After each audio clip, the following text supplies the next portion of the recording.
Bonjour Fred, Salut José, ça va bien? ça va très bien toi? Oui, ça va bien. Aujourd'hui, on est dans les studios de Vincent Média. En même temps, on va leur dire merci de nous accommoder parce que c'est temps-ci. Oui, super fonctionnel. On arrive, tout est prêt tout le temps, le montage et tout. Là, c'est vraiment un service qui nous convient super bien. Un bel endroit. Donc, on est à Belleuil, à côté d'une place qu'on adore. Donc, aujourd'hui, on va vous parler de le marketing. Ben oui. Sujet, le marketing, les gros versus les petits. Fait qu'un Oui. peu David contre Goliath. Tout à fait. Et donc, on a beaucoup à vous jaser là-dessus. Parce que hier, ensemble, on a fait un peu le tour. Ouais. Et puis, on s'est dit qu'il va même falloir se limiter dans le temps. Hein? Évidemment, vous connaissez David contre Goliath, tout le monde connaît ça. Ah, ouais. Et depuis le début, on a toujours pensé un peu de cette façon-là. Par nécessité aussi. Exactement. Et on est obligé d'être inventif. Ouais. Et ça nous convient. On aime ça. Oui. On Ça trouve- nous force à être créatifs, justement, puis C'est à ça. trouver des solutions. Là. Exactement. Et puis en affaires, bien, je pense que c'est ça qui est le fun. Autant à la course à pied, c'est pareil. Il faut trouver des solutions pour, quand on arrive face à un mur, avancer. Ouais. Et donc, c'est une des choses qu'on aime le plus faire, je crois. Là. Et quand on le fait, on le fait pour nous, pour notre clientèle et tout ça. Ouais. Et puis, bien, dès le départ, en 2012, puis tu les connais pas mal les anecdotes, même si tu vas les réentendre, mais il y a eu des défis assez grands C'est à ça, ce ça a été niveau-là. confrontant rapidement au niveau du marketing. C'est-à-dire, on peut pas faire ce que tous les gros font. Tu sais, je pense que rapidement, c'est ce qui t'est apparu. Là. C'est exactement ça. Parce que les budgets, premièrement, ne sont pas là. Ouais. On ne peut pas avoir une équipe. On ne peut pas avoir 4 personnes qui travaillent avec nous à l'interne non plus. En partant. On ne peut pas avoir des donneurs d'ordre souvent. Donc, au début, c'était moi le marketing. Ouais. J'étais aidée un peu avec Marjorie. Puis ensuite, t'es arrivé. Puis bon, puis on va parler de comment on a évolué à travers Ouais, tout ça avec ouais. les années. Mais au début, j'arrivais quand même d'un domaine où il y avait beaucoup de budget dans le marketing. Mais ça, L'automobile. c'est super intéressant. T'arrives d'un domaine où t'étais Goliath. Oui. Ouais. Oui, j'étais 100% Goliath. Oui. En tout cas, t'avais les ressources de Goliath. Ah, 100% des ressources pour Goliath. Écoute, on était Audi, Volkswagen, moi, mes premières années, Ouais. et on sait qu'il y a des sous. Là, quand Audi, Volkswagen, le groupe était le plus grand producteur de véhicules à cette époque-là mondiaux. Et donc, oui, c'était le Goliath. OK. Et Hyundai était le petit, peut-être, dans ce domaine-là. Tu sais. Ouais, ça a changé quand même. Ça a beaucoup changé. Pas que Volkswagen est rendu petit, mais plutôt qu'il y a plusieurs gros joueurs aussi. Là, Exactement. dans ce domaine-là. Et les petits ont évolué Ouais. et eux aussi ont été obligés de réinventer le marketing un peu comme nous.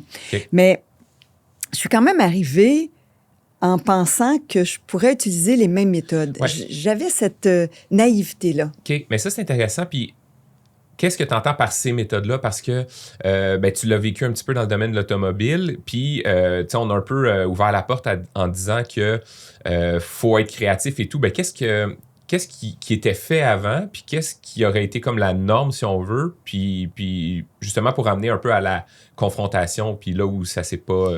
Bien, premièrement, on avait... Ah, mon Dieu, ta question est tellement large. On va commencer par le côté où est-ce qu'on met l'argent? Ouais. Bon, la première place, c'était les billboards, Ouais. ce qu'on appelle les panneaux d'autoroute. Ouais. Ensuite de ça, à la radio, Ouais. les émissions de radio. Ensuite, il y avait à la télé. Ouais. Volkswagen, on était à la télé. Ah, ben oui, c'est sûr. Ouais. Ensuite, il y avait avec je veux dire, des films incroyables. Là, tu sais, je veux Du dire, placement de produits. du placement de produits dans Ouais. des films. Là. Tu sais, BMW a donné une Z8 pour la faire couper. Ouais. Je veux dire, c'était immense. On était dans les journaux toujours. Mhm. Tous les jours, on était dans les journaux. Puis ça, c'est les journaux, j'imagine, c'est chaque concessionnaire a un peu le contrôle sur les journaux parce qu'évidemment, c'est pas le concessionnaire qui va dire je vais être dans le prochain James Bond, mais dans les journaux, la radio Exactement. proche, là, ils ont le contrôle. Exactement. OK. Tu as un budget, mais en fait, tu as 2 budgets. Tu as le budget national, puis tu as Ouais. le budget du concessionnaire, tu as même le budget régional. Donc, tu as comme 3 budgets. OK. Et toi, tu peux annoncer tes voitures d'occasion, puis ton concessionnaire dans le journal. Mais oui. Et dans la même édition de journal, tu vas avoir 4 pages plus loin BMW ou Audi Canada qui Ouais. annonce le modèle, le nouveau modèle, Oui, OK. et avec le programme. Donc, énormément d'argent. Je veux dire, tu sais, quand Toyota est dans le bye-bye, là, imagine-toi les sous. Ben oui. Donc, moi, j'arrivais de ce domaine-là. Et j'étais quand même impliquée parce que j'aime beaucoup le marketing, j'ai toujours aimé ça. Mm-hmm. Et donc, j'étais quand même impliquée au niveau de notre concessionnaire et tout ça. Et donc, il n'y avait aucun de ces moyens-là qui pouvait être utilisé pour Maison de la course. Ben non, parce que tu dis où on place l'argent, mais à la base, je pense qu'il faut se poser la question, est-ce qu'on a de l'argent? Exactement. Pour ça. Il y avait, on avait prévu peut-être 10-15 000 de budget. Okay. C'est même pas une annonce dans le journal. Non, effectivement, ça peut paraître beaucoup, mais comme tu dis, c'est pas une annonce dans le journal, mais c'est quand même des ressources qui sont importantes au début dans une entreprise qui n'a pas encore fait $1 de profit pour commencer, là. Oui, parce que cet argent-là peut... Oui, exactement. On ne peut pas la gaspiller, cet argent-là. Non. C'est comme le fonds de roulement. Et puis, et je raconterai l'anecdote, il ne faut pas que je l'oublie, là, du but. En tout cas, je vais revenir. Ouais. Tu me diras, oublie pas. Ouais. Donc, il y avait ça. Donc, moi, quand je suis arrivée naïvement, je pensais, marketing, on va faire quelque chose. Donc, on a eu une petite compagnie quand même à Montréal qui avait été référée par Marjorie, qui, elle, avant, était... Cette compagnie-là travaillait avec elle chez, je crois, Garda, ou une grosse compagnie. Un autre Goliath. Un autre Goliath. Ouais. Et Marjorie, cette compagnie de marketing-là a dit, on va être capable de s'adapter à votre projet. Votre projet nous plaît. Et on va être capable de faire quelque chose. Et là, on a eu des rencontres. Et... à chaque fois que je revenais de ces rencontres-là, c'était meeting par-dessus meeting. Hein? Oui, oui. Comme au 3e, j'ai fait, mais je me souviens, j'étais assis dans la voiture, j'étais en face. On n'était pas loin du pont Jacques-Cartier, à leur bureau. J'étais assis dans l'auto après la 3e rencontre et je me suis dit, mais j'avance à rien. Mm. Je pourrais pas faire tout ce qu'ils disent qu'il faudrait faire. Okay. Et eux, ils faisaient des meetings pour comprendre... Comment je dirais? L'ADN de l'entreprise. La vision, puis le... Exactement ça, tu sais. Et c'était un peu flatteur quand même. Je dois avouer que, tu sais, là, dans le meeting, puis on te flatte. « Ah, c'est beau, votre vision, Madame Prévost, patati, patata. » Mais d'un autre côté, tu te rends compte que ça ne mène... Ça, pour toi... ça ne pourra pas fonctionner. Oui, puis les dollars baissent rapidement, là, parce que ces rencontres-là, ben, c'est des honoraires aussi. Puis... Énorme. Ouais. Donc, je me souviens très bien quand j'ai pris la décision de me dire, mais ça ne fonctionne pas. Mm. Et je leur ai dit, OK, on va arrêter, faites juste le logo. OK. Mais je pense que même là, ça n'a pas été la fin de un peu le chamboulement, puis un peu de la reality check, là, si on peut se permettre l'anglicisme. C'était un reality check par derrière l'autre. C'était pour moi, je fonçais dans un petit mur, je devais reculer, on fonçait dans un mur. Tu sais, le logo, ils sont arrivés avec des idées. Je regardais ça, je me disais, ça se peut pas, tu sais. Mm-hmm. Puis le logo, je l'ai plus, le chandail. Mais, t'as une ligne verte sur ton chandail, c'est bon, ça. Mais pour avoir vu, c'est pas tout à fait le vert du chandail. C'est un des verts qu'ils avaient suggéré. Okay. Peut-être, un peu. Mais ils sont arrivés, eux, ils ont considéré que c'était une entreprise qui était un peu nature, mm-hmm. Qui sont arrivés avec des verres mousse pour le logo. Puis, parce que ça s'appelait Maison de la course, ils avaient mis des images de maisons. Oui, comme un petit toit, là. Exactement, mais il y a même un logo, c'était une maison. Oui. En verre, évidemment. Et donc, parce que moi, j'avais dit que j'aimais le verre. Donc, verre mousse. Et là, je me disais, mais ça marche pas. On dirait qu'on est une entreprise de construction. Mm. Ah, j'aimais pas ça. Finalement, j'avais un chandail, le vert de Maison de la course, un T-shirt. Je l'ai pris en photo et je leur ai envoyé la photo, puis j'ai dit, c'est ce vert-là. Ouais. C'est un vert dynamique, vivant. C'est le vert des arbres quand on est au plus fort de l'hiver. Tu sais, comme au mois de juin. Mm-hmm. Un peu, là, c'est un peu gros à dire, mais tu sais, un peu un vert intemporel, un peu. Tu sais, pas tout à fait dans les... parce que justement, c'est quand même rare qu'on va le voir dans la mode, dans les vêtements. Tu sais, oui, t'avais ce chandail-là, mais tu sais, récemment, il y a beaucoup de verts, puis c'est jamais le même vert. Fait que, tu sais, justement, il va traverser un petit peu plus les années. Exactement ça. C'est comme le vert Crayola. Ah, ben ouais. Tu sais, dans ton... Puis moi, je suis un enfant Crayola. Je ne sais pas si t'as-tu eu ça, toi? OK, toi aussi. Bon, mais moi, je suis un enfant Crayola. Quand on n'avait pas beaucoup de sous, on avait des Laurentiens. Puis moi, ma mère n'avait pas beaucoup de sous. J'avais les Laurentiens. Mais les Crayolas, c'était les plus beaux. Puis le vert Crayola, c'était celui-là. Ouais. Fait que c'est comme un souvenir d'enfance qui revient.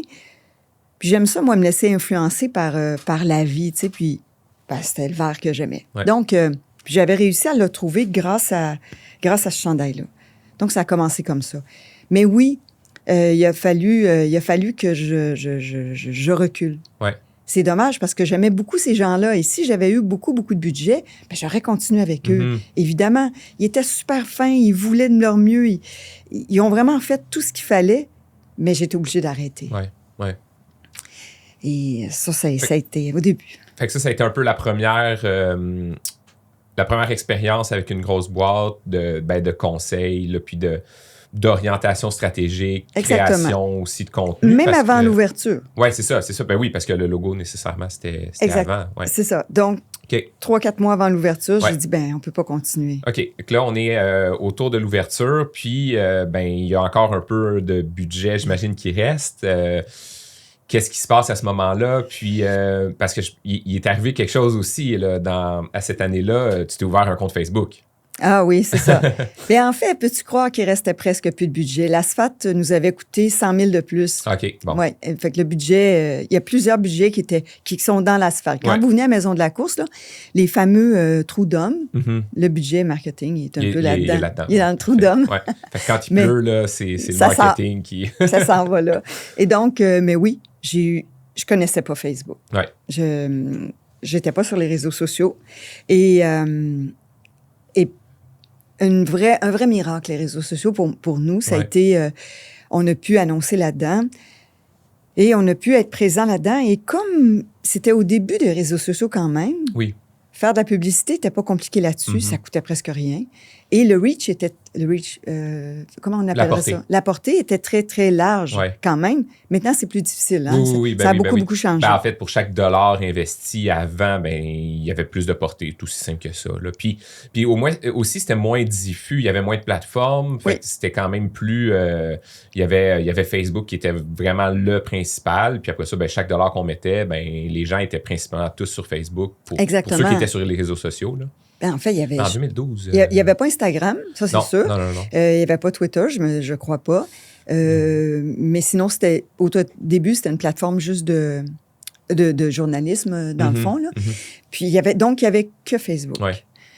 Et donc, ça nous a permis... écoute, ça nous a lancés. Je peux dire que c'est le timing, là, encore un anglicisme, était parfait. Oui, puis c'est vrai, 2012, c'est un peu c'était dans les années où à peu près tout le monde était rendu sur cette plateforme-là. Si je recule, je pense que j'ai vérifié récemment, puis mon inscription date de 2008, puis au début, c'était pas tous les amis qui étaient là-dessus et tout. Fait que, tu sais, 2012, pas mal tout le monde était rendu sur Facebook, mais c'était pas encore gros, puis c'était pas encore démultiplié pour rendre ça un peu plus laborieux. Là. C'est ça. Mais les gens rentraient beaucoup déçus et surtout, ils étaient intéressés. Ouais. Parce que maintenant, ils vont scroller très, très rapidement. Oui. Mais avant, ils lisaient ce qui était sur Facebook. Vraiment, tu pouvais avoir leur attention longtemps. Ouais. Et je me souviens, la première fois qu'on a fait une vidéo pour mettre sur Facebook, il est encore, je crois, sur YouTube, la vidéo. J'étais revenue de courir, la boutique était ouverte, puis j'étais revenue de courir, il devait faire moins 15. Ah oui, dans le couloir, hein? Dans la salle de bain. Oui, c'est ça. Ouais. Une vidéo dans la salle de bain. Mais j'étais pas tout nu, là, tu sais, quand même. Un manteau orange, là. me semble, en plus. Il me semble. Oui, c'est un manteau qu'on m'avait donné. Une fournisseur me l'avait donné. Et... mais ça se peut que ce soit dans le corridor. Mais tu dis salle de bain, puis ça fit comme corridor et la salle de bain. Là. Ça faisait dur. Mais c'est parce que je suis en train d'enlever mes vêtements d'hiver, puis je me dis, mon Dieu, j'étais confortable pour courir. Puis là, j'ai la petite pile à terre, je regarde ça. Je me dis, il faut que je fasse une vidéo pour montrer c'est quoi que j'ai utilisé aujourd'hui pour être si bien. Et ça, là, les gens arrivaient à la boutique et disaient, j'ai vu votre vidéo. Ça a commencé comme ça. Ouais. Et ça a coûté 0, là. Puis je pense qu'il y a des milliers de personnes qui l'ont vu, puis ça a coûté 0. Ouais. Et là, ça a été un autre éveil. Ouais. J'ai fait, OK, il y a quelque chose à faire petit là. Déclic. Un gros déclic. Ça a été très, très révélateur. Puis j'ai vu que les gens, ils voulaient de ça.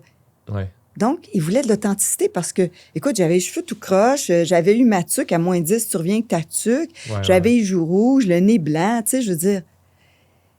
Et sans gêne, là, j'ai fait ça sans gêne et je me suis rendu compte que les gens voulaient de l'authenticité. Ouais, puis tu sais, maintenant, c'est un peu galvaudé, là, le mot authenticité, mais Oui. dans ces années-là, c'était vraiment ça, puis c'était nouveau aussi. Oui. Avant, ce qu'on voyait, si c'était une vidéo, ben, ça avait été fait par une grosse boîte, il y Oui. avait de la production, il y avait du montage, etc. Ça coûtait des milliers de dollars. Et voilà, fait il y avait soit ça ou il y avait rien. Il n'y avait rien.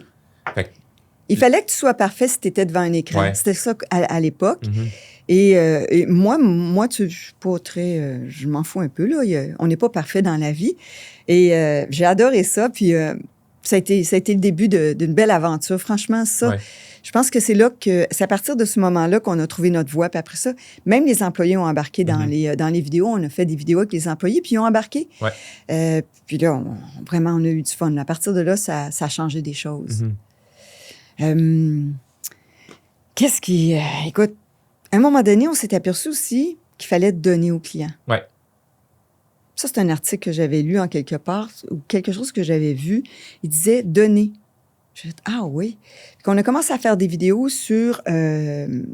puis on donnait le Courir 101. Il était gratuit au début. Oui, il y a eu plusieurs... tu sais, au début, il y avait une inscription, mais qui était retournée sous forme de certificat cadeau à la fin. Après ça, il est devenu 100% gratuit. Tu sais, il y a eu plusieurs il a toujours méthodes, là, mais accessible, c'est ça, c'est sûr. C'est ça. Il a toujours été... Puis ça allait dans le donner et on va vous redonner. Ouais. Mais en marketing, moi, j'ai réalisé que c'était pareil. Tu sais, puis je me souviens à un moment donné, en 2014, je crois, là, je me disais qu'il fallait avoir quelqu'un marketing. On commençait peut-être à avoir un petit peu plus... L'entreprise était sortie du démarrage. Ouais. Donc, je me suis dit, il faut quelqu'un en marketing. Donc, je me souviens, je passais des entrevues avec des gens, puis la première question qu'ils demandaient, mais je vais avoir combien de budget?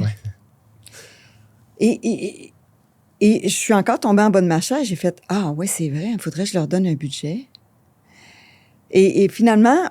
Il y a une des personnes à l'entrevue qui a dit, je leur disais, ben c'est vous le budget, tu sais. Je dis, j'ai pas plus que vous, là, tu sais. Tout le budget va passer dans vous. Fait qu'il faut que vous fassiez des événements, il faut que vous donniez des vidéos gratuites, il faut que vous fassiez des cliniques gratuites, il faut qu'on organise des cliniques sur la technique de course gratuite. Il faut qu'on fasse plein d'affaires gratuites qui vont nous demander juste du jus de bras. Ouais. C'est comme ça qu'on dit ça. Hein? Et puis, on a eu une jeune qui a embarqué parce que les gens qui étaient habitués à donner des ordres, eux, ils voulaient des budgets. Oui, puis si on se rapporte aussi dans ces années-là, c'était d'utiliser Photoshop, c'était d'utiliser plein d'outils pour lesquels c'était quand même laborieux au début d'utiliser. Maintenant, ça s'est beaucoup simplifié. Oui. Là. Mais c'est des gens aussi, des fois, que s'ils avaient travaillé en marketing dans des grosses boîtes, ben il y avait quelqu'un pour faire ces tâches-là. Ah oui, oui. Eux, ce qu'ils faisaient, c'est qu'ils montaient le projet. Le projet, mettons, OK, on va faire une campagne publicitaire dans les journaux. Ouais. Et donc là, il s'en allait, il montait la campagne publicitaire, il la présentait. Et là, il allait donner les contrats. Ensuite, il allait faire les visuels par quelqu'un. Les visuels étaient faits. Ils étaient ensuite approuvés dans un meeting. En tout cas, c'était d'un meeting à l'autre. Et c'était gros. On ne pouvait pas faire ça, nous. Mais non. Et donc, au début, on a été chanceux. La première personne qui travaillait avec nous, elle était capable de faire les visuels, puis elle était coureuse elle-même. Donc, ça a tout changé. Ben oui, comprendre un peu la communauté, comprendre le langage aussi, tu sais, oui. ça simplifie beaucoup les choses. C'était une personne qui avait déjà embarqué dans les réseaux sociaux. Elle comprenait comment ça fonctionnait. Donc, elle a été avec nous un petit moment. Puis ça a beaucoup, beaucoup aidé. Et c'est avec elle aussi qu'on a découvert le fait de pouvoir donner. Puis que ça nous redonnait beaucoup à nous. Tu sais, on appelle ça le return on investment. Il en parle tellement quand dans les campagne de publicité, il dit, c'est quoi ton ROI? Oui.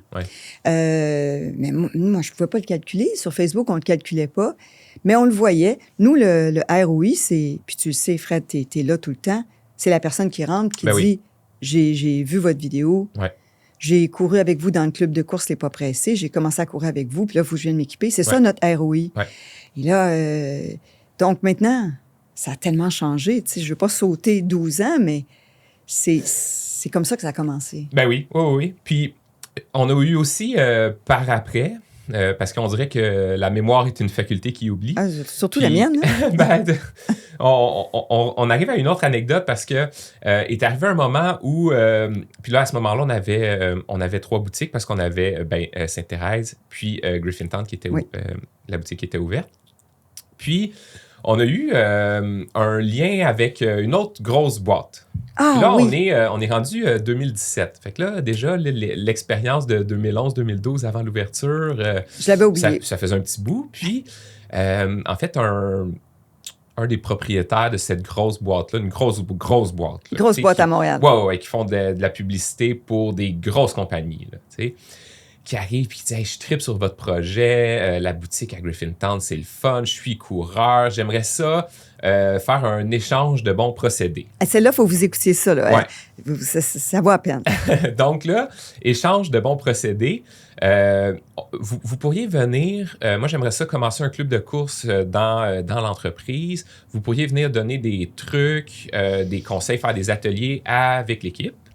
Puis en échange, nous, on vous donnerait un peu du temps de conseil avec nos professionnels. Fait que ça permettrait que ça vous coûterait moins cher, voire presque rien. En contrepartie, ben, vous aidez notre équipe à monter le club de course, puis à rendre... les gens heureux, autonomes, qui apprennent. Heureux, puis ils sont venus à la boutique, on leur a fait choisir une paire de chaussures, etc. On était très enthousiastes. Ça nous a enthousiasmé, ce projet-là. Ben oui, parce que tu en as parlé tantôt, de se mettre à notre hauteur, puis de pouvoir dire on va être à votre échelle, puis comprendre un peu votre réalité. Des gens big comme ça, c'est un peu flatteur aussi. Hein? Toujours, absolument, là, tu dis, wow, ils veulent travailler avec nous, vraiment. Oui. Là, ben, c'est sûr, on a sauté dans ce projet-là à pieds joints. Surtout pour Griffintown et les 2 autres, on voulait justement faire continuer la progression de Maison de la course. Oui, absolument. Donc, le volet, en fait, on va passer rapidement, mais le volet, nous, qui va dans le club de course, ben, ça, on est habitué, c'est quelque chose qu'on connaît, puis ça fonctionne bien. Les gens sont là, ils étaient présents, ils étaient motivés, puis ils apprenaient, c'était bien. Ça, c'était fonctionnel. On partageait nos connaissances, puis on avait du plaisir. Oui, exact. Après ça est arrivé, première rencontre. Puis là, c'était beaucoup de... Puis je me souviens, les premières rencontres, c'était quand même, on prenait beaucoup de notes parce que c'était, avez-vous pensé à tel truc sur votre site, tel truc avec les réseaux sociaux? Puis, tu sais, sans entrer dans les détails, c'était un peu de l'optimisation. Oui. Puis là, ben oui, fait que là, on prend des notes, prend beaucoup de notes. Est-ce que c'est eux qui nous avaient dit qu'il faudrait publier à tous les 2 jours quelque chose en quelque part ou c'est une autre personne quelques mois? Je pense qu'il y a beaucoup de monde qui nous ont dit ça. Oui. Mais je sais qu'il y avait beaucoup là, de... Tu sais, au début, là, c'était le début du SEO, là, le Search Engine Optimization. Puis là, tu sais, c'était beaucoup des termes que ça a l'air gros. Puis au début, c'était nouveau. Puis c'était comme, OK, oui, on prend ça au sérieux. T'sais. Mais au final, c'était beaucoup... c'était une liste de choses à faire qui s'accumulait. Ah oui. Puis là, on revenait, puis c'était pas... Moi, je pleurais quasiment. Ouais. Puis moi, c'était vraiment... Au début, c'était beaucoup anxiogène. Parce que c'était, voici tout ce que vous faites pas, puis voici tout ce qu'il faut que vous fassiez. Je viens de croiser les bras, là, tu vois, là, ça c'est une réaction que, même cette anxiété-là que tu parles, je l'ai encore. C'est ça. C'est fou. Oui. Puis au début aussi, moi, c'était pas quelque chose non plus pour laquelle j'étais à l'aise de dire que ça me rendait anxieux parce que... parce que c'est comme si tu étais confronté à tu fais pas la job comme il faut, tu sais. Puis Fait que là, à la place, on se dit, bon, on va se revirer, puis on va essayer d'en faire le plus possible, puis on va essayer Puis on travaillait déjà 7 jours semaine dans ce temps-là, tu sais. Puis avec Griffintown, avec Sainte-Thérèse, tout ça, on avait des challenges quand même assez grands. Ouais. Puis on voulait passer une étape. Donc, on s'attendait à ce que ça nous aide, mais finalement, ça nous a rendus très anxieux. Oui, je me souviens de l'anxiété. Puis après ça, est venue la rencontre qui, pour moi, a été vraiment comme le revirement où là, on s'est dit, là, ça pourra pas fonctionner. Puis c'était la fameuse... Puis encore une fois, tu sais, les conseils étaient tous bons. Ils étaient tous probablement bons aussi pour nous. Oui, C'est-à-dire que si on avait tout fait, la liste, là, ça aurait sûrement été mieux pour nous. oui, C'est juste qu'après ça, c'était de trouver l'équilibre entre ce qu'on était capable de faire, oui. puis dans quel ordre on devait le faire. Ça, c'est intéressant, ça, parce que à chaque fois que quelqu'un veut nous aider, toi et moi, ils arrivent avec une liste de choses à faire. Ouais. Et ça, à chaque fois, ça nous rend tellement anxieux parce que tu sais, on fait tout ce qu'on peut. Ouais. Puis souvent, c'est pas parce qu'on le fait pas qu'on y a pas pensé.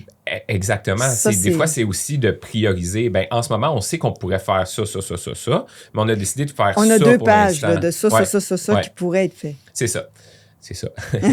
Mais c'est ça. Pour arriver à la fameuse rencontre avec les créatifs. Oui, Puis là, c'était une rencontre à laquelle moi, j'avais hâte parce que c'était on va vous présenter nos idées. nos idées Oui. pour faire un stunt. Oui. C'était vraiment comme ça que c'était présenté. Et je me souviens, ça me revient comment il y avait les yeux pleins d'étoiles quand on a commencé. Ben oui. Ils avaient hâte de nous présenter chacune de leurs idées. Ouais.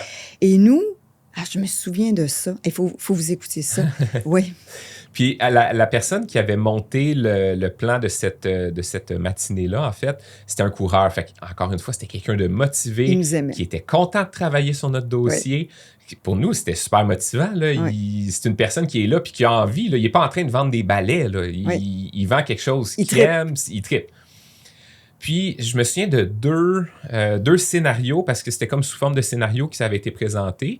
Puis, à la fin, il y avait des budgets aussi qu'il fallait établir là-dessus. Puis, ça, c'était... On y revient au scénario, mais le budget, c'était quelque chose... Oui, ça accrochait au niveau du budget, mais c'est pas là que ça accrochait le plus. Puis, on y revient. On les fait attendre un petit peu. Ouais, c'est ça. Ouais, c'est ça. Donc là, premier scénario... C'était dans le cadre... on était style début de l'été, puis c'était en prévision du marathon de Montréal. Oui, en septembre. En septembre. Donc là, le scénario, c'était, vous pourriez, parce que vous n'avez pas les ressources pour être, mettons, le partenaire officiel du Marathon de Montréal. Évidemment. Évidemment. Ça, c'est sûr. Mais vous pourriez un peu de façon bandit, tu es bandit gentil, là, mais comme infiltrer le marathon, puis sur le parcours du 42 km, faire des genres de... dessin, style à la craie ou quelque chose comme ça. Dans la nuit. Dans la nuit, pour un peu des messages, puis faire un stunt publicitaire. Maison de la course est avec toi, mettons, quelque chose comme ça. C'est ça, puis là, plusieurs messages, etc. Puis là, c'était vraiment dans l'espoir que ce soit relayé sur les réseaux sociaux puis que ça percole de cette façon-là. Oui. Puis là, le bout, dans l'espoir que... tu sais... Et là, il fallait qu'on ait passé la nuit là. Il fallait pas qu'il pleuve pour mettre... Parce qu'on faisait ça à la fallait craie. trouver les ressources là, pour les faire aussi. Puis nous, on travaille déjà tout le temps. Oui. Puis là, tout ça pour peut-être que ça va être relayé, peut-être que ça va faire un bout de chemin, mais peut-être aussi que juste ça va être remarqué par quelques coureurs sans plus, puis ça va être ça. Et nous, on se pose toujours la question, ça c'est moi qui est un peu très, très terre à terre. Je me pose toujours la question, est-ce que ça va faire sonner la petite clochette de la porte? Ouais. Tu sais? Et oui, ils vont trouver ça sympathique, notre message. Mais est-ce qu'ils vont partir de Drummondville ou de Saint-Jérôme parce qu'ils ont vu un petit message pendant qu'ils couraient le marathon puis qu'ils regardaient leur montre? Puis peut-être qu'ils vont avoir remarqué le message, qu'ils n'auront pas remarqué que c'est Maison de la course, tu sais, puis... Exactement. Bref. Fait que là, celui-là, tu sais, monétairement, c'était envisageable. C'était pas trop de ressources, à part les ressources humaines, par contre. Tu sais, ça aurait pris des gens pour le faire. La logistique était grande. Premièrement, le parcours, je me souviens plus par cœur, mais tu sais, il fallait trouver un peu là, à quel endroit parfaitement. Tu sais, tu veux pas être non plus dans un endroit où tu arrives, l'asphalte est toute défaite. Là, il faut que tu changes d'endroit. Bref, côté logistique, c'était pas évident. Mais là, on arrive à l'autre scénario. Mais check bien. Mais mettons là ouais. qu'on avait mis un, puis que le lendemain, on s'aperçoit que les gens, c'est là qui installent la station d'eau. Ça aurait été terrible. En tout cas. Ben oui. Et le lendemain. De toute façon, vous devinez qu'on ne l'a pas fait. Là. Oui. L'autre scénario, celui-là, encore une fois, ça aurait fait un résultat le fun. Là. Mais c'était, attachez-vous bien, c'était... parce qu'on est à Griffintown, on était tout près du canal de la Chine. Oui. C'est un axe très, très utilisé par les coureurs. Puis, c'était un peu aussi dans l'optique donner conseils techniques de course. On nous avait proposé de construire un robot. Donc, le robot sur des roues, puis comme un peu avec un micro. Puis là, le robot, excusez, le robot aurait comme Suivi les coureurs. circulé sur le canal. Puis là, il aurait un peu interpellé les coureurs. Puis là, mettons, augmente ta cadence ou fais attention à comment tu poses ton pied. Oui, il avait parlé de donner des petits conseils. Des conseils. Imagine-toi donc. Puis là, que nous, on aurait été comme cachés derrière un buisson. Tu sais, vraiment le style caméra cachée. Puis qu'eux auraient pu faire, tu sais, avec des vidéastes, à la fois filmer la réaction des coureurs, mais à la fois filmer José et Fred cachés dans le buisson en train de donner des conseils pour pouvoir faire comme vraiment une vidéo complète. Puis, mais là, c'est parce que moi, j'ai décroché au bout, il fallait construire le robot, là. Oui. Mais là, c'est parce que c'est quoi le budget de construire un robot? Tu sais, là, ça devenait complètement... Oui. Parce que, ultimement, le résultat, ça aurait été le fun, là. Oui. Le résultat, ça aurait fait une vidéo cool. Mais fun et cool aidait pas Maison de la course. Même si... Oui. C'est parce que là, c'était titanesque, là, ce qu'il fallait faire, là. Oui. Tu sais, par où commencer? Oui. Oui, non. On était proche de l'ETS, peut-être qu'eux, ils auraient pu nous construire un robot. Oui. Là, mais je me souviens de la rencontre. C'est drôle quand on en a reparlé pour préparer ce balado aussi, cet épisode-ci. Quand tu m'as dit ça, j'ai fait, j'avais oublié ça. Et je réalise que j'ai tendance à oublier des choses. Parfois, je crois que je ne retiens que ce qui m'est... C'est quand même une anecdote assez utile à se souvenir dans la vie parce que c'est difficile pour les gens autour de nous de comprendre notre réalité. Et pour des grosses boîtes comme ça, qui sont pleines de bonne volonté, c'est pour eux, à moins qu'ils aient travaillé eux-mêmes dans une petite entreprise, qui ont été propriétaires d'une petite entreprise, pour eux, c'est comme si je leur expliquais c'est quoi vivre, je sais pas moi, en Afrique du Sud. Tu sais, je peux pas savoir c'est quoi vivre en Afrique du Sud, j'ai jamais vécu. Ben, eux, ils peuvent... C'est dur pour eux de comprendre. Ben oui, puis c'est sûr que c'est embêtant aussi pour eux quand ils ont une bonne idée de se limiter à ces facteurs-là, de se limiter à « Ah ben ça va coûter un peu cher, fait que je vais changer mon idée, je vais proposer quelque chose de, selon moi, moins intéressant, ça va prendre beaucoup de temps, je vais proposer quelque chose de, selon moi, moins intéressant. » Ben c'est sûr que pour eux, c'est confrontant aussi, fait que je peux le comprendre là, tu sais, dans les deux sens. Mais tout ça pour dire, puis en conclusion, avec l'anecdote, c'était difficilement réalisable pour nous. Puis rapidement, ça n'a juste pas été considéré. Puis c'est plate parce que c'était des gens de bonne volonté qui voulaient nous aider. Puis nous, on était motivés, mais ça n'a juste pas été... Puis qu'est-ce qu'ils ont fait? C'est qu'ils ont essayé de sortir de qu'est-ce qu'on fait souvent, ce qui est enseigné dans les grandes écoles de marketing, c'est-à-dire d'annoncer dans les journaux, à la télé, d'être partout, d'avoir des gros budgets, d'envahir les zones, comme, tu sais, de pas juste mettre un petit peu, ça sert à rien. Ben eux, ils sont vraiment sortis de ça. Ils ont essayé de faire des choses... Ils ont essayé de s'adapter. Mais il n'y avait pas idée là, de la charge qu'on avait. Puis oui, je me souviens de l'anxiété. On avait rencontré quelqu'un d'autre aussi qui nous avait sorti une liste de sujets qu'il fallait parler sur nos sites web. Cette personne-là aussi était gentille. Tu te souviens au restaurant à Griffintown. Et dans ce temps-là, on sort de là, puis on est découragé un peu parce que il y a tellement de choses à faire. On en a des idées faire. Mais ce qu'on a découvert de plus en plus, c'est du marketing de proximité. C'est ça, c'est là où je voulais arriver. C'est que voici qu'est-ce qui a mal fonctionné, mais il y a des choses qui ont bien fonctionné. Voici où on n'a pas embarqué. On a eu la chance, on n'a pas embarqué. Tu te souviens aussi, on avait mis... je m'étais fait dire parce que des fois, on est quand même influençable. Je m'étais fait dire par des gens, il faut que tu mettes de la publicité dans les Publisac. Oui. Bon, mais ça, j'avais accepté. Ça me convenait vraiment pas. Je trouvais que ça me parlait pas, mais j'avais accepté parce que, bon, c'était pas si cher que ça. Puis on donnait un petit coupon de rabais quand quelqu'un venait nous voir. C'était même un coupon gratuit. Il pouvait prendre 10 $ de stock. C'est ça, exact. Il n'y avait même pas besoin d'acheter. Oui. C'était 10 sans minimum. Sans minimum. Il achetait 11 $ puis... Ça coûtait une pièce. Ça coûtait une pièce. Ouais. Je pense qu'on en a eu 3 qui sont venus. Donc, des fois, on a embarqué. Oui. Mais tout ça a fait que maintenant, on est 100% dans du marketing. Je ne sais pas si s'il y a une autre expression, mais entre toi et moi, on appelle ça du marketing de proximité. Ouais. Direct avec le coureur.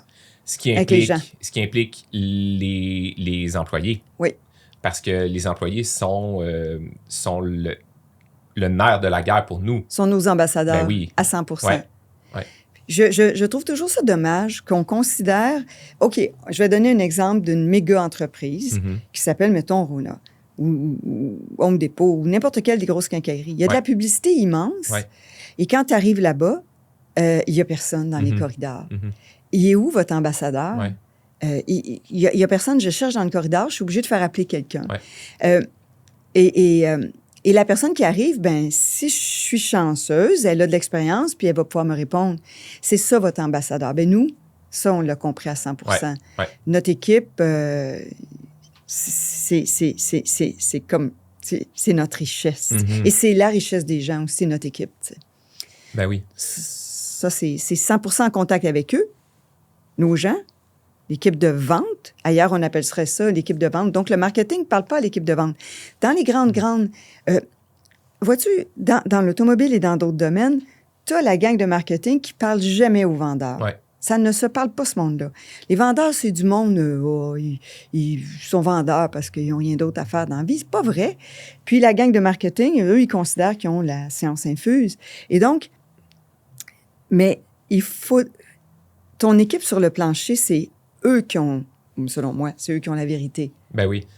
Puis, tu sais, on parlait tantôt de ce qui crée de l'anxiété, mais ce qui est rassurant, par contre, c'est de savoir que chaque client qui vient, si c'est leur première expérience, ben, vont rencontrer notre équipe. Oui. Puis ça, moi, je suis à l'aise de dire que ben, s'ils rencontrent notre équipe, ils vont rencontrer quelqu'un de passionné, qui va avoir les bons conseils pour eux, puis qui vont trouver les bons produits. Oui. Fait que ça, c'est le fun, parce que tu sais que chaque nouveau client qui rentre, ben, ils vont devenir eux aussi, après, ben, ambassadeurs de la boutique. Oui. Fait que ça, ben, c'est comme construire une fondation pas mal plus solide que Exactement. créer des attentes, puis qu'après ça, tu peux juste décevoir Exactement. ton client. Puis ça nous crée pas d'anxiété. Ça nous crée du plaisir à toi puis moi. Ben oui. Quand on pense à des choses, quand on forme une nouvelle recrue, comme là, ces temps-ci, on est en formation pour la gang de Bromont, beaucoup.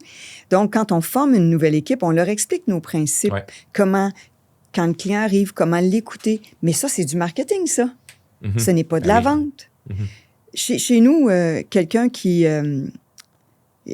dit je cherche une chaussure en rabais, on va y en trouver une. On n'est pas là pour vendre, on est là pour aider la personne. Et ça, c'est notre marketing depuis le début. Moi, j'appelle ça walk the talk. Tu annonces que tu es une entreprise à l'écoute des gens, mais quand les gens arrivent chez toi, tu n'es pas à l'écoute. Non. Tu annonces que tu es une entreprise qui est à l'écoute des gens, qui est là pour les aider, les servir, être facilitateur dans leur activité physique, dans leur projet de course. Ils arrivent à la boutique et c'est 100% ça qui est livré. On livre la marchandise. Et ça nous rend fiers, je pense. On peut le dire. Oui, ben oui. C'est sûr que c'est l'équipe qui est ce qui nous rend le plus fiers au quotidien, évidemment. Puis, je fais le pont avec ce que tu viens de dire. On dit qu'on est à l'écoute des gens et tout. Probablement qu'on n'a pas on n'a pas les mêmes ressources pour le dire à tout le monde. C'est-à-dire que le couple à la maison qui n'a aucun intérêt pour la course, la marche ou quoi que ce soit, peut-être que en ce moment, on n'est pas en mesure d'être à leur portée. Il ne sait pas qu'on existe. Oui. Mais le jour où ces gens-là commencent à faire une recherche, ben c'est là où on va apparaître aussi. Parce que souvent, on s'est fait dire aussi, puis là, il y a une anecdote que tu veux nous raconter. Souvent, on s'est fait dire... Il me connaît plus que mon mari, tu sais. Ben, on s'en est parlé hier, hein, fait qu'il y avait des petits points qu'on s'était jasés. Souvent, on s'est dit, faut que vous soyez plus visible. Ah oui, mon Dieu. Mais mettons, là, si moi, je me mets à la place, mettons, je me découvre une passion pour... La motoneige. La motoneige. En ce moment, là, aujourd'hui, là, on est en septembre 2025, aujourd'hui, je n'ai aucune idée où magasiner une motoneige. Non, moi non plus. Mais je sais que si je me découvre une passion puis que je me mets à écouter des vidéos YouTube puis à faire des recherches, ben probablement que les meilleurs conseils en motoneige puis l'entreprise qui peut le mieux me conseiller pour ça, ben va émerger un petit peu de ces recherches-là. Fait que c'est aussi là-dessus qu'on compte. Oui. Ben oui, cette entreprise-là, sur les motoneiges, avec ta nouvelle passion, elle va peut-être avoir fait une vidéo dans la salle de bain sur comment s'habiller l'hiver pour faire de la motoneige. Puis ça va t'accrocher. Mais c'est exactement... Oui, une anecdote. Encore là, à un moment donné, on a deux employés vraiment qu'on aime beaucoup, mais qui sont pas dans... Une qui est dans le marketing, l'autre qui l'est pas. Et là, José, on veut te rencontrer. Je fais, tu sais, c'est dans les deux employés importants de Maison de la Course et une à l'administration. Et là, j'ai OK, des gens que je respecte beaucoup, puis ça a l'air d'être vraiment sérieux. Je suis un peu inquiète. Inquiétant, oui. Ouais. On veut te rencontrer. Bon, mais qu'est-ce qu'ils veulent, tu sais? Et là, ils veulent qu'on se rencontre vraiment officiellement. Fait que on va aller dîner. Mm-hmm. Et là, je me souviens très bien, je suis assise à Saint-Hilaire, la place qui vend de la pizza, là, Piazzetta, ouais. Piazzetta. Et je suis assise avec eux et ils ont sorti quelque chose et j'ai encore de l'émotion face à ça, là, d'un peu d'anxiété. Ils ont dit, José, là, on vient de partir Sainte-Thérèse et là, il faut absolument, absolument que les gens nous voient. J'ai quelqu'un dans ma famille qui vit dans les Laurentides, il passe sur l'autoroute. Ça, là, ouais. OK? Il passe sur l'autoroute, puis il ne vous voit pas. On est à peu près à 150 mètres de l'autoroute. Oui. Mais c'est sûr qu'on ne nous voit pas de l'autoroute. On n'est pas un concessionnaire automobile, on n'est pas GM, là, tu sais. Et là, un jour peut-être, mais là, ils me disent ça bien sérieusement. Et là, moi, je les écoute. On est au début de Sainte-Thérèse et il y a des défis au début d'une nouvelle boutique. Et donc, j'étais un peu stressée, j'étais un peu fatiguée. Puis, toi, tu étais là à cette époque-là, mais tu avais pris le relais pour aider ici à Oui, puis c'était en même temps que mes études. Puis, c'est ça. Oui. Et donc, et c'était beaucoup sur mes épaules, toute cette histoire-là. Donc, j'avais un peu peur qu'ils me disent, on s'en va les deux, tu sais, on se part une concurrence, je sais pas trop, là. Et là, je suis un peu anxieuse. Et là, ils me sortent. Il faut absolument que tu prennes un panneau sur le bord de l'autoroute 15. Et ça, là, ça va faire que tout le monde est Laurentide, quand ils vont conduire, ils vont voir Maison de la Course. Ouais. Et moi, là, les bras m'ont tombé. J'ai fait, ouf, c'est pas une démission. Imaginez-vous mon stress. Imaginez-vous là, comment je pensais. C'était deux personnes clés de l'entreprise, à mon niveau, là, tu sais. Et là, les deux bras me tombent de relive, là, tu sais, de ouf. Et là, je les regarde puis je me dis, mais voyons donc, dans l'automobile, ça servait plus à rien, il y a 15 ans. Et là, je me souviens de m'être dit, il me semble que les téléphones cellulaires, le monde, il regarde plus en avant d'eux quand ils conduisent. Et ça, c'est il y a 10 ans. Mm-hmm. Et là, je leur ai dit, j'osais pas trop. Il en avait tellement parlé ensemble. Il en avait parlé quand j'étais pas là, puis il s'était dit que c'était très, très important. Il avait fait un plan aussi, je pense. Il avait fait un plan. Il y avait des coûts déjà qui étaient... Il avait sorti des coûts, c'était au-dessus de 15-20 000, plus les coûts de production du panneau. En tout cas, c'était 20 quelques mille piastres, c'est plus. Puis ça, c'était juste une ou deux fois. Puis en plus, c'était à des moments où c'était moins bon. Je me souviens plus, là. Je pense que c'était au début des panneaux lumineux, donc pour avoir un prix spécial, je passais la nuit comme quelque chose comme ça, tu sais. En tout cas, et quand j'ai quand même pris le temps d'évaluer la chose, mais je me disais, mais je peux pas mettre ces sous-là là-dedans. Mm-hmm. Et dans l'automobile, ça ne sert plus. Tu vas annoncer un Tim Hortons, la sortie avant du Tim Hortons. Oui. Parce que là, les gens, ils cherchent à un café. Ben oui. Mais tu n'annonceras pas quelque chose que les gens ne cherchent pas parce qu'ils ne le reconnaîtront pas dans leur tête. Ben c'est ça, tu sais. Puis souvent, c'est calculé en nombre d'impressions, donc en nombre de fois que les gens vont le voir. Fait que, sur les réseaux sociaux, ça, c'est facile. Il sort une statistique. Voici le nombre d'impressions pour votre publicité. Sauf que le nombre d'impressions, oui, ça peut être pertinent. Sauf que si ça a été montré 95% du temps à des gens qui ne sont pas concernés, pas intéressés, ben ça sert à rien. Puis qui cherchent la prochaine sortie pour aller prendre un Big Mac. Ben c'est ça. C'est inutile. Ben c'est ça. Versus peut-être une campagne qui va coûter quelques centaines de dollars sur les réseaux sociaux où on est capable de cibler un peu les bonnes personnes. Mais là, peut-être que le nombre d'impressions va être littéralement 100 fois plus petit. Oui. Mais s'il est beaucoup plus pertinent, ben au final, ça va faire plus de chemin. Si les gens prennent la peine de prendre l'information que tu leur donnes et de la classer dans leur tête, ça, c'est important. Tu as déjà vu la vidéo, tout le monde a vu ça, la vidéo où il y a un gorille qui passe en arrière. Oui. Bon, là, vous vous demandez comment c'est que je parle des gorilles, là. Mais ils ont fait quelque chose de super intéressant. Et moi, quand je suis retournée aux études à un moment donné, quand j'étais dans l'automobile ou HEC, je suis allée faire un certificat en marketing. Ouais. J'en aurais des anecdotes à raconter là-dessus. Mais un des bons, c'était... Et puis tout le monde connaît. Il y en a beaucoup qui ont fait ça. Puis ceux qui ne l'ont pas vu, là, écoutez, il faut que vous écoutiez ça. Et ils prennent deux personnes chaque côté, à droite et à gauche de l'écran. Et là, ils lui font lancer un ballon. Et il faut que tu comptes combien de fois le ballon a été lancé. Et là, tu comptes 1, 2, puis tu veux être sûr d'avoir le bon chiffre parce qu'à la fin, ils vont dire le bon chiffre. C'est ça. Et là, tu es concentré à 100 000 à l'heure juste à compter le ballon. Écoute, c'est incroyable. Et c'est quand même facile, là, tu sais. Il y a juste un ballon, là. Il y a juste un ballon, puis il y a juste 2 personnes qui se lancent. Et à la toute fin, ils nous disent, regardez ce que vous venez de regarder. Et quand ils nous le remontent, on voit un gorille, quelqu'un déguisé en gorille, qui passe en arrière en faisant des coucous comme ça. Ouais. Il passe en arrière, il repasse en arrière 2 fois au moins, puis on ne l'a jamais vu. C'est ça. Et ça, c'est la preuve que, et pour moi, ça m'est resté pour le marketing le reste de ma vie. Si la personne n'est pas en train de chercher l'information que je veux lui donner, c'est une perte d'argent et de temps. 100%.